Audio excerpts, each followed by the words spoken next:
Welcome back. तो friends, अभी का वीडियो है डीएनए लोकसभा में पीएम मोदी की स्पीच का संपूर्ण विश्लेषण, Rahul Gandhi 100 years motion of thanks. तो चलो वीडियो शुरू करते हैं। थोड़ा बहुत हमने देखा है, वो तो बड़ा अच्छा लगा था मुझे, तो अभी आगे देखते हैं क्या है। तो वीडियो शुरू करते हैं। वीडियो शुरू करने से पहले अगर आप चैनल पर नए हो और आपने अभी तक सब्सक्राइब नहीं किया है तो जल्दी से पहले सब्सक्राइब के बटन और बेल आइकन को क्लिक कर लो, ताकि आपको हमारे सारे न्यू वीडियोस के नोटिफिकेशन मिल जाए जैसे हम अपलोड करें। अगर आपको वीडियो पसंद आता है प्लीज लाइक एंड शेयर। चलिए शुरू करते हैं। आज हम आपको सबसे पहले प्रधानमंत्री नरेंद्र मोदी का जबरदस्त भाषण दिखाएंगे। और आज लोकसभा में उन्होंने बहुत दिन के बाद एक ऐसा एंटरटेनिंग भाषण दिया है जो विपक्ष को बहुत चुभा होगा, खास तौर पर कांग्रेस को तो बहुत ही चुभा होगा। इसलिए आज सबसे पहले वो भाषण देखिए। और आज उन्होंने कहा कि कांग्रेस के नेता जिस तरह से काम कर रहे हैं उससे ऐसा लगता है कि ये पार्टी अगले 100 साल में भी अब सत्ता में लौट नहीं सकती। मुझे कभी कभी माननीय अध्यक्ष जी ये विचार आता है, उनके बयानों से, उनके कार्यक्रमों से, कांग्रेस के उनके कर्तृत्व से, जिस प्रकार से आप बोलते हैं, जिस प्रकार के मुद्दों से जुड़ते हैं, ऐसा लगता है कि आपने मन बना लिया है कि 100 साल तक सत्ता में नहीं आना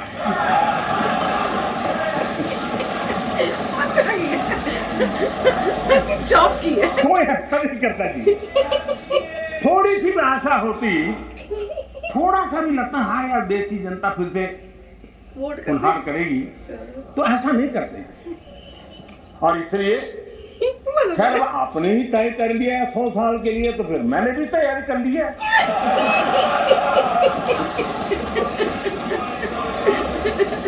मजेदार है। Modi ji is back. मजा आ गया, वापस आ गया। भैया बड़ा मिस कर रहे थे ना, मैं सच्ची में बड़ा मिस कर रही थी।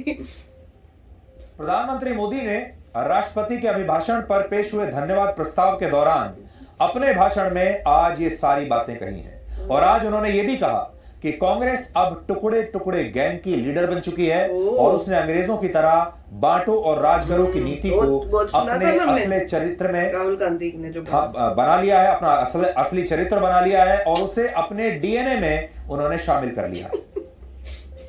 कांग्रेस को हमेशा से इन बातों से नफरत रही है। विभाजनकारी मानसिकता उनके डीएनए में घुस गई है। अंग्रेज चले गए, लेकिन बांटो और राज करो ये नीति कांग्रेस ने अपना चरित्र बना लिया है। समझने की और सोचने की बात है। आज कांग्रेस टुकड़े टुकड़े गैंग की लीडर बन गई है। अच्छा लग रहा है। सीरियस भी ले लेना चाहिए, हंसो भी पर सीरियस अंदर का समझना भी चाहिए। तो टुकड़े टुकड़े गैंग ये शब्द आप अक्सर सुनते होंगे और विपक्ष के नेताओं को और बहुत सारे पत्रकारों को इस शब्दावली पर बड़ी आपत्ति भी होती है। लेकिन आज खुद भारत के प्रधानमंत्री ने इस शब्द का प्रयोग किया, टुकड़े टुकड़े गैंग का उन्होंने प्रयोग किया। और ये वो शब्द है जो आपने देखा होगा, जी न्यूज वर्षों से इस शब्द का प्रयोग करता आ रहा है और आज प्रधानमंत्री ने भी उस शब्द का प्रयोग किया और कहा कि कांग्रेस अब टुकड़े टुकड़े गैंग की लीडर बन चुकी है। और उन्होंने ये भी कहा कि बांटने वाली ये जो राजनीति है ये अब कांग्रेस के डीएनए में शामिल हो चुकी है। प्रधानमंत्री ने देश के पहले प्रधानमंत्री जवाहरलाल नेहरू के लाल किले से दिए उस भाषण का भी आज जिक्र किया है, जिसमें उन्होंने कहा था कि भारत में महंगाई कई बार इसलिए बढ़ जाती है क्योंकि हमारी अर्थव्यवस्था को दुनिया में चल रहे संघर्ष भी प्रभावित करते हैं। किसी और देश में अगर कोई चीज महंगी होती है तो उसका असर भारत पर भी पड़ता है। तो आज प्रधानमंत्री नरेंद्र मोदी ने कहा कि मेरे भाषण में मैं आज जवाहरलाल नेहरू के बारे में बहुत सारी बातें करूंगा। तो सुनिए आज उन्होंने क्या कहा। महंगाई पर कांग्रेस के राज में पंडित नेहरू जी ने लाल किले से क्या कहा वो जरा आपको मैं बताना चाहता हूं। पंडित नेहरू देश के पहले प्रधानमंत्री लाल किले से बोल रहे हैं। देखिए आपकी इच्छा रहती है ना, मैं पंडित जी का नाम नहीं बोलता हूं, आज मैं बार बार बोलने वाला। आज तो नेहरू जी ही नेहरू जी।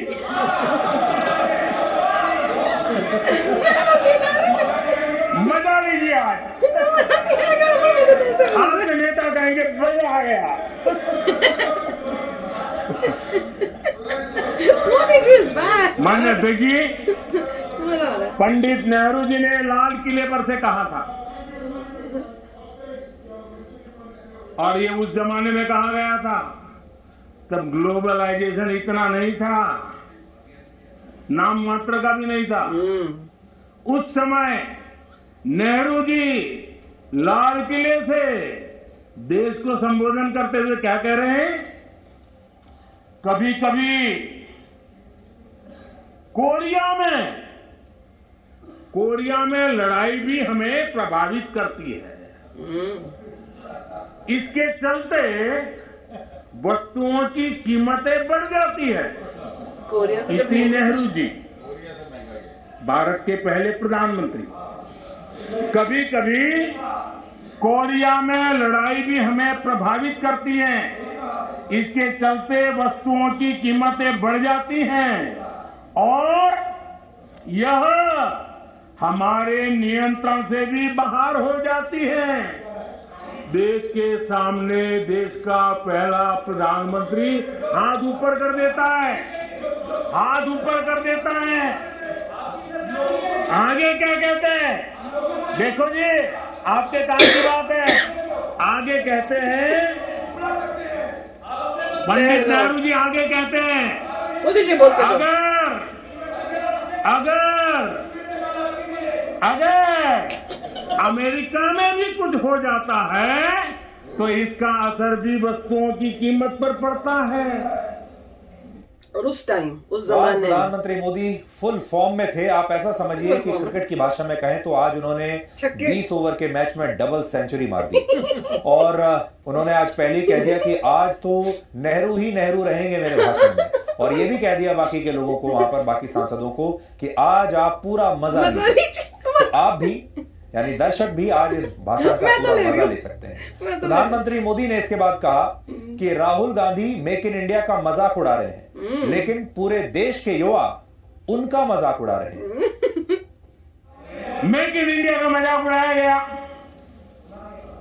और आज देश की युवा शक्ति ने, देश के एंटरप्रेन्योर ने करके दिखाया है। आप मजाक के विषय बन गए हो। Very good. और मेक इन इंडिया की सफलता आप लोगों को कितना दर्द दे रही है, ये मैं भली भांति समझ पा रहा हूँ।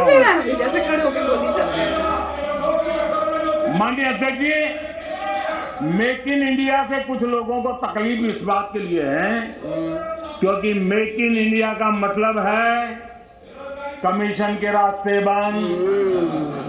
मेक इन इंडिया का मतलब है भ्रष्टाचार के रास्ते बंद।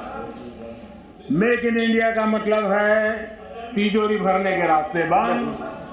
अब इसलिए मेक इन इंडिया का ही विरोध करो। भारत के लोगों के सामर्थ्य को नजरअंदाज करने का पाप, देश के लघु उद्यमियों के सामर्थ्य का अपमान, देश के युवाओं का अपमान, देश की इनोवेटिव क्षमता का अपमान। माननीय अध्यक्ष जी, देश में इस प्रकार का नकारात्मकता का, निराशा का वातावरण खुद निराश है, खुद सफल नहीं हो पा रहे हैं। इसलिए देश को असफल होने करने के जो खेल चल रहे हैं उसके खिलाफ देश का नौजवान बहुत जाग चुका है, जागरूक हो चुका है। तो आपको याद होगा राहुल गांधी ने अभी हाल ही में लोकसभा में अपने भाषण में कहा था कि मेक इन इंडिया तो भारत में चल ही नहीं सकता। उसी का जवाब प्रधानमंत्री मोदी आज दे रहे थे। और प्रधानमंत्री मोदी की आज फायरिंग रेंज में बेसिकली पूरी कांग्रेस पार्टी थी और खास तौर पर गांधी परिवार था। प्रधानमंत्री मोदी ने आज यह भी कहा कि अगर कांग्रेस ने वाकई गरीबी हटाई होती तो देश का गरीब उसे सत्ता से कभी नहीं हटाता। उन्होंने देश के गरीबों को खुददार बताते हुए कांग्रेस को आत्ममंथन करने की आज सलाह भी दी। Very good. इस देश का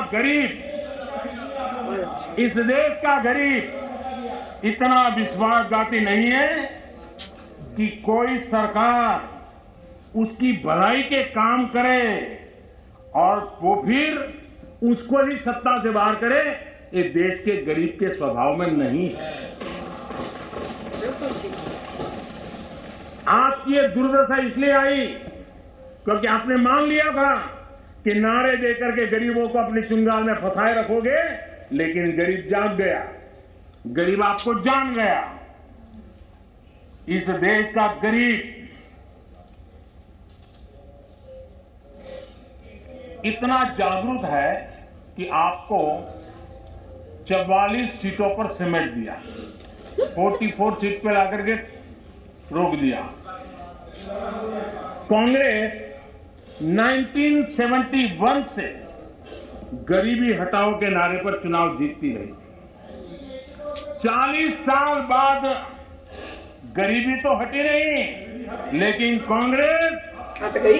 कांग्रेस सरकार ने नई परिभाषा दे दी।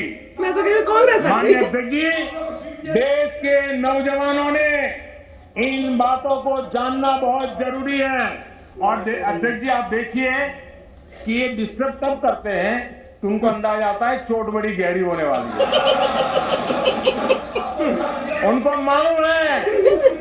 मालूम है कि मुसीबत में फंसे हैं आज। फंस गए। और आखिर में आप ये देखिए कि प्रधानमंत्री मोदी ने कैसे कांग्रेस के अहंकार पर भी चोट की है। माननीय अध्यक्ष जी, सवाल चुनाव नतीजों का नहीं है, सवाल उन लोगों की नीयत का है, उनकी नेक दिली का है कि इतने बड़े लोकतंत्र में इतने साल तक शासन में रहने के बाद वही तो देश की जनता हमेशा हमेशा के लिए उनको क्यों नकार रही है। और जहां भी ठीक से लोगों ने राह पकड़ ली, दोबारा आपको प्रवेश करने नहीं दिया है। इतना सारा होने के बावजूद भी हम तो एक चुनाव हार जाए ना, महीनों तक न जाने इकोसिस्टम क्या क्या करती है। इतना सारा पराजय होने के बावजूद भी न आपका अहंकार जाता है, न आपकी इकोसिस्टम आपके अहंकार को जाने देती है। सोचने वाली है बात। इस बार अभिरंजन रंजन जी बहुत सारे शेर सुना रहे थे। अच्छा, ये चलिए मौका मैं भी ले लूं। अरे वाह। और जब अहंकार की बात मैं कर रहा हूं तब तो मुझे कहना ही पड़ेगा, वो जब दिन को रात कहें तो तुरंत मान जाओ। दिन को रात। वो जब दिन को रात कहें तो तुरंत मान जाओ। नहीं मानोगे तो वो दिन में नकाब ओढ़ लेंगे। जरूरत हुई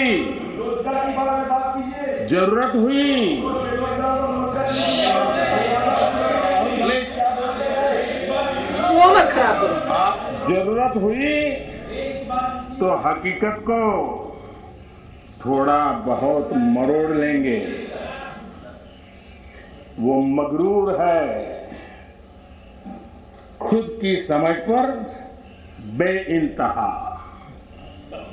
उन्हें आईना मत दिखाओ, इन्हें आईना मत दिखाओ, वो आईने को भी तोड़ देंगे। तो प्रधानमंत्री मोदी कह रहे हैं कि अगर कांग्रेस को आईना भी दिखाया तो कांग्रेस पार्टी आईने को भी तोड़ देगी। आ गया, मोदी जी इज बैक यार, मोदी जी इज बैक। इतना टाइम से आई वाज मिसिंग। मैं हर बारी बोलती थी यार मोदी जी के वो वाले जो जैसे बात करते हैं, उनके भाषण, उनकी स्पीचेस मैं मिस कर रही हूँ। अब मोदी जी वापस आए, मजा आ गया। और जो जो उन्होंने बोला ना, और कांग्रेस की सच्ची में बोलती बंद कर दी है और बहुत अच्छा बोला। हम हंस रहे हैं पर हमें थोड़ा सीरियस नोट में भी सोचना चाहिए कि अंदर की वो बताने की कोशिश क्या कर रहे हैं, पब्लिक को वो अवेयरनेस ला रहे हैं ये सब बातें बता के कि अंदर की बात समझो, कांग्रेस ने किया क्या है, करती क्या है और कर क्या रही है। This was just fantastic. और वो जो पीछे से उनको तकलीफ जितनी हो रही थी वो तो दिख ही रहा था। वो कह भी तो रहे थे कि जब उनको दिखता है कि भैया आप तो बस गए, तब इनको ज्यादा प्रॉब्लम होती है, बोलना शुरू कर देते हैं। तो वही हो रहा था, मजा ही आ गया यार। ये बहुत अच्छा है और मोदी जी ने बहुत समय बाद ऐसे ज़बरदस्त मतलब रिस्पांस दिया है और वो कह रहे हैं कि कुछ देर पहले राहुल जी ने कुछ कहा था तो उसका रिस्पांस मेड इन इंडिया का मजाक उड़ा दिया। और इससे ये क्लियर हो जाता है कि जो अच्छी पॉलिसीज है उसका अगर कोई अपोज कर रहा है तो कुछ प्रॉब्लम है उस पार्टी में। कुछ नहीं, पूरी प्रॉब्लम अगर है। आप मेक इन इंडिया कोई अपोज कर रहे हैं तो उसका कोई मतलब कोई सर पैर नहीं है। आप क्योंकि कंट्री के अगेंस्ट है। वही मतलब वो अजीब सी बात है कि कौन मेक इन इंडिया का अपोज करेगा। जो अच्छी चीजें हो उसके साथ तो रहो, बिल्कुल। ताकि लोगों को तो लगे कि आप इंडिया के चाहने वाले हो, इंडिया को आगे बढ़ाने वाले हो, ये नहीं कि इंडिया के दुश्मन हो, क्योंकि आप तो यही दिखा रहे हो कि आप इंडिया के दुश्मन हो। बिल्कुल, तो बहुत अच्छी बात है कि मोदी जी ने समराइज कर लिया कि 100 साल तक उनका आना मुश्किल है। गए भाई वो लोग तो गए। तो मजा ही आ गया। तो चलो फ्रेंड्स, चलते हैं, मिलेंगे नेक्स्ट वीडियो में बहुत ही जल्द। Till then take care and bye bye. तो अगर आप मेरे इस चैनल पे नए हो तो जल्दी से सब्सक्राइब के बटन को हिट करो और बेल आइकन को क्लिक करो ताकि आपको मेरा जब नया वीडियो मैं लगाऊं आपको उसके बारे में जल्दी से पता चल जाए।